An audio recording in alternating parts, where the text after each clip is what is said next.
क्या ज़ेलेंस्की के युद्ध को अपनी पीठ दिखाने वाले ट्रंप ने तोड़ दी है अपनी कसम? क्या यूरोप के दिग्गजों को एकजुट देखकर डोनाल्ड ट्रंप यूक्रेन पर सबसे बड़ा यू टर्न मारने जा रहे हैं? क्या जलते हुए यूक्रेन और कीव में होने वाले धमाकों को रोकने के लिए अमेरिका का डर्टी माइंड कुछ बड़ा करने वाला है?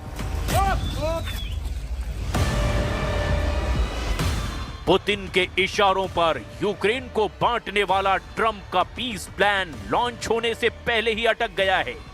ट्रंप का चाकू चले और सीधा यूक्रेन पुतिन को सौंप दिया जाए। इससे पहले ही ट्रंप ने यूक्रेन को लेकर ऐसी बात कह दी है कि ज़ेलेंस्की का बुझा हुआ चेहरा फिर युद्ध वाले जोश की वजह से चमक सकता है। क्या ज़ेलेंस्की के झुके कंधों में फिर बिजली कड़कने वाली फुर्ती आने वाली है? 24 घंटे के अंदर ज़ेलेंस्की को हिम्मत देने वाली एक मीटिंग हुई। दक्षिण अफ्रीका में G20 मीटिंग के दौरान जर्मनी, फ्रांस और ब्रिटेन के लीडर्स ने साफ साफ कह दिया, यूक्रेन को हारने नहीं देंगे। ये ट्रंप को चैलेंज करने वाला ऐसा रुख है जिसे नेटो में दो फाड़ करने वाला सबसे बड़ा कदम माना जा रहा है। जो अमेरिका यूक्रेन को पुतिन के हवाले करना चाहता है, अब उस अमेरिका को चैलेंज करने वाले फ्रेडरिक मर्ज, कीर स्टारमर और इमैनुअल मैक्रो ने नई कसम खा ली है। कसम ये कि यूक्रेन को हारने नहीं देंगे। Stake is obviously Ukrainian sovereignty and European security. It's normal to have both the Ukrainians and the Europeans on the table to finalize this plan. So this is exactly what we will do tomorrow and the day after in order to make a common plan.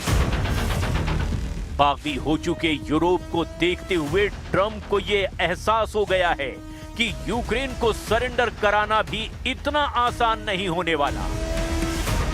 इसीलिए Donald Trump को कहना पड़ा है कि रूस और Ukraine युद्ध को खत्म करने के लिए अमेरिका का प्रस्ताव आखिरी नहीं।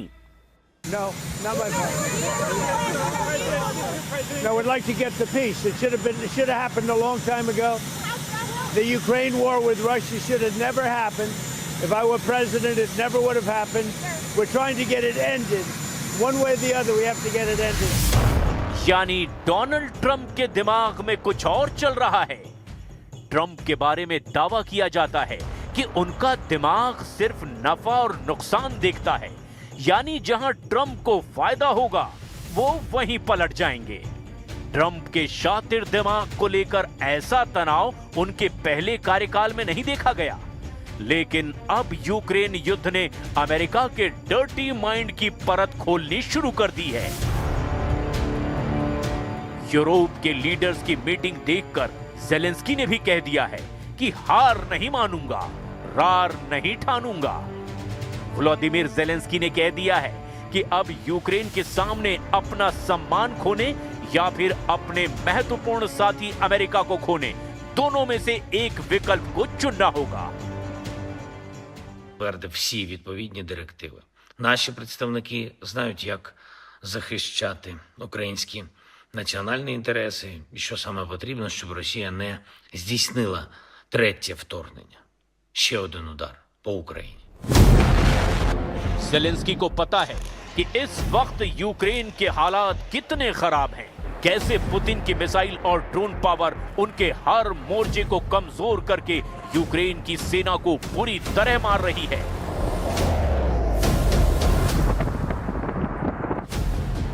रूस का दावा है कि खार्किव के वॉर जोन में यूक्रेन के 5000 सैनिक फंसे हुए हैं।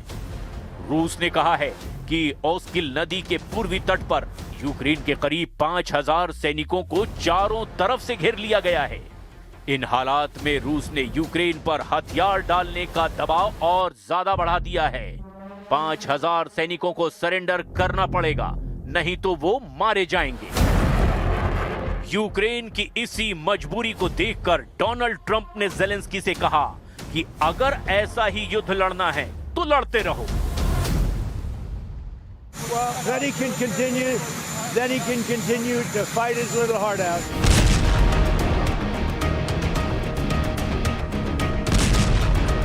इस वक्त यूक्रेन के कई मोर्चों पर बहुत बड़ा युद्ध चल रहा है। यूक्रेन के शहरों पर रूस के हमले आग उगल रहे हैं। यूक्रेन के निप्रो शहर पर रूस ने ड्रोन अटैक किया है। इन इमारतों के परखच्चे उड़ गए हैं। खिड़कियां, दरवाजे और दीवारों का हाल भी देखिए। गाड़ियों की हालत देखिए। इस हमले में 14 लोगों के घायल होने की खबर है। यूक्रेन की हालत ऐसी है कि अब युद्ध के मोर्चे के करीब ज्यादातर शहरों में नौजवान लोग बहुत कम नजर आ रहे हैं। या तो वो युद्ध में झोंक दिए गए हैं या फिर वो अपने इलाकों को छोड़कर परिवार समेत यूक्रेन के दूसरे शहरों में जा चुके हैं, या फिर यूरोप के बाकी देशों में। पुतिन की फौज को लेकर गुस्सा यहाँ बहुत ज्यादा भड़का हुआ है। Вночі. І все, і бахнуло. Перелякалися. У нас дідушка дуже старенький, плохоходний. Ну, вивели його. Хорошо, що у нас друг є і приютив у себе. पुतिन यूक्रेन पर बम बरसा रहे हैं। ये यहाँ के लोग जानते हैं। ट्रंप को लेकर कुछ उम्मीद की गई थी, लेकिन पीस प्लान के लॉन्च होने से पहले ही वो क्रैश हो गया है। Не успокоїться, я вважаю так. Що я не знаю, я вже всі саме хужі слова, які є на планеті, я всі в їхній адрес відправляю.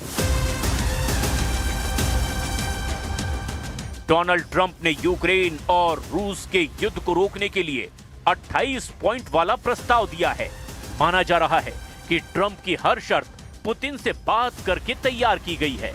इन शर्तों में बड़े मुद्दे देख लीजिए। अमेरिकी शांति प्रस्ताव में कहा गया कि यूक्रेन के 3 बड़े इलाके क्राइमिया, लुहांस्क और डोनेस्क, तीनों इलाकों को रूस के नियंत्रण में मान लिया जाए। यूक्रेन की सेना 8,80,000 से घटाकर 6 लाख की जाए। यूक्रेन अपने संविधान में लिखेगा कि वो कभी भी नेटो में शामिल नहीं होगा। नेटो का विस्तार रूस के करीब तक नहीं होगा। रूस और नेटो के बीच अमेरिका मध्यस्थता करेगा। नेटो यूक्रेन में कोई सैनिक तैनात नहीं करेगा।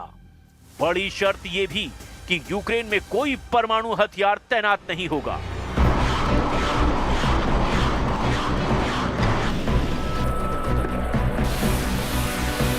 ये शर्तें मानने के लिए जेलेंस्की के पास 27 नवंबर तक का वक्त है। यानी ट्रंप ने जेलेंस्की को सोचने समझने के लिए अच्छा टाइम दिया है। खास बात यह भी है कि पुतिन को ट्रंप के शांति प्लान से कोई दिक्कत नहीं। पुतिन ने कहा कि ट्रंप की योजना यूक्रेन से समझौते का मजबूत आधार बन सकती है। हालांकि ट्रंप का दावा है कि वो किसी भी तरह के दबाव में नहीं है। हालांकि यूरोप के नेता चाहते हैं कि ट्रंप के पीस प्लान में संशोधन किया जाए। इसमें और काम करने की जरूरत है। सबसे बड़ी बात कि यूक्रेन में रूस के धमाके रोकने हैं, तो शर्तों में जेलेंस्की की रजामंदी भी जरूरी है। Auf die gesamte europäische Politik, auf den gesamten europäischen Kontinent. Und deswegen engagieren wir uns hier auch so, denn wenn es eine Chance gibt, einen Frieden herbeizuführen, dann hat das auch Auswirkungen auf den gesamten europäischen Kontinent. फिलहाल सबकी नजर Donald Trump पर है, क्योंकि Europe को साफ साफ नजर आ रहा है कि यूक्रेन में तब तक धमाके होते रहेंगे जब तक ट्रंप खामोशी से देखते रहेंगे।